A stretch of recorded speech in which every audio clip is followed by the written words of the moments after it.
It's not often that fishing can be potentially life-threatening, but this destination has a little of that edge.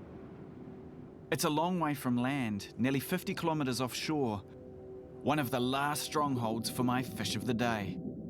And it is literally alive. Not just boiling with life in the water, but the land too is literally boiling. So where am I? Well, I'm pulling into Whakatane in New Zealand's Eastern Bay of Plenty. It's a gateway to the active offshore volcano, White Island. Now, the volcano's current alert level is listed as in a state of unrest, so I'll have to be careful. The crater lake is rising and there's no way to know when she'll next blow a stack.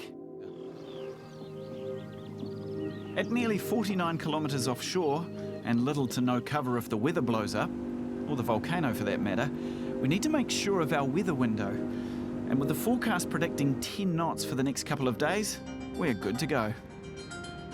It's a pretty daunting place to pull up to. Even the cliff faces are breathing toxic gas. Just sitting here and knowing that this is in a pretty moderate, light state, how it must have been when John was out here underwater with the island erupting and bits of hot scoria and stone coming down and setting fire to the deck on their boat and preventing them from being able to breathe at all. I can sort of understand that, breathing the sulphur here. Virtually nothing lives here except for a few mutton birds or shearwaters and a hardy colony of gannets. It's a crazy place to get your head around.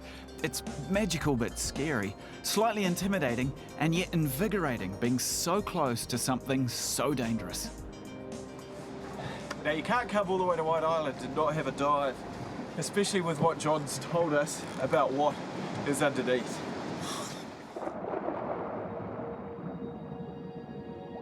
First up, I want to check out a series of underwater vents where hot sulfuric acid boils up through the rocks.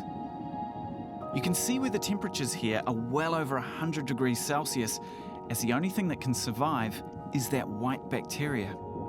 Scientists have been studying these vents for years, not because of their volcanic origins, but because, believe it or not, they give us an idea of what global warming will do to marine life. Ocean acidification effects can be studied here because of the low pH around the vents. What's the outcome?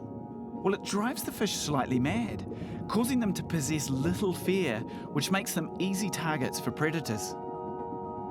Everything here is a little crazy, from the constant champagne bubbles that fill the water to the close proximity the fish allow you to come. Even the nesting demoiselles behave differently here. Oh, and that's a male pigfish. Everywhere I go, I'm followed by a cloud of mau and demoiselles. It's like being the Pied Piper.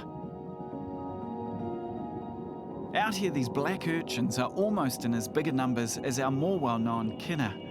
And as John had mentioned, there is a myriad of more tropical species, like this Lord Howe Island butterfly fish, over 1,500 kilometres from home.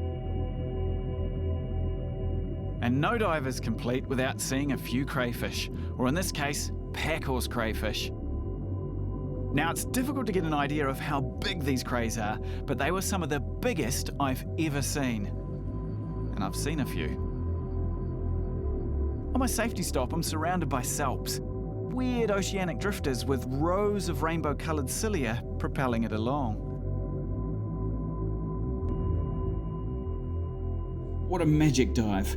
Quick 5-minute safety stop under our dive boat, the Jeanneau Merryfisher 795, and it's back to the surface.